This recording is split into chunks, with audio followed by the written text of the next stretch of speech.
La corruption sous la Première République était loin d'être un phénomène marginal. Bien au contraire, si elle avait bénéficié de l'attention requise, sans constituer le trait distinctif du régime qui était le socialisme, elle aurait occupé le devant de la scène nationale, malgré les modicités de la médiatisation à l'époque. La seule campagne contre la corruption, menée par Lucerda et connue de tous, fut l'opération Taxi. La seconde campagne annoncée, l'opération Villa, n'eut jamais lieu.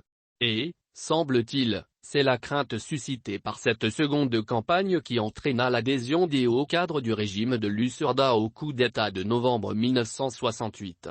Pouvait-il en être autrement? Car, en 1962, lorsque l'opinion bamakoise pestait contre la construction d'un palais présidentiel flambant neuf et les villas des ministres, n'est-ce pas le président Modibo Keïta, lui-même qui prit alors la défense de ses ministres? On parle parfois des villas des ministres, du palais du président. Mais, peut-on penser que des hommes qui ont souffert avec le peuple, qui ont lutté avec lui, ont pu s'installer béatement dans un certain confort, en oubliant que leur victoire est la victoire du peuple, qui en a été le principal artisan? Ceux qui le pensent devraient regarder autour d'eux, dans le monde. Ils verraient qu'il existe souvent de profondes différences dans tous les pays, et que cela ne signifie pas que ceux qui en bénéficient parfois involontairement sont des bourgeois. Discours et intervention, page 107, dans ces conditions, quid de l'opération Villa? En réalité les purges, réalisées entre 1960 et 1968, étaient toutes politiques, destinées à destituer des responsables en disgrâce, et non dirigées spécifiquement contre la corruption. S'agissant de l'opération Taxi, les vérifications ont porté sur 1096 véhicules, 919 ont été rendus à leurs propriétaires et 177 véhicules saisis. Sur les 177 propriétaires nous y dénombrons un ancien ministre, des membres de cabinet ministériel, du personnel de commandement, des magistrats, des diplomates et bien d'autres hauts responsables administratifs et politiques.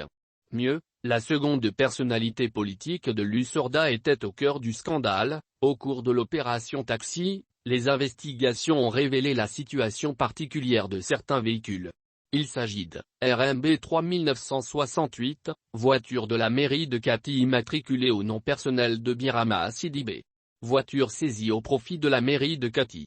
RMB 6439, Idrissa Diarra, secrétaire politique du BPN de Lucerda, s'est servi des prérogatives du parti pour échapper aux frais de douane et autres taxes concernant cette voiture qui fut saisie au bénéfice du parti.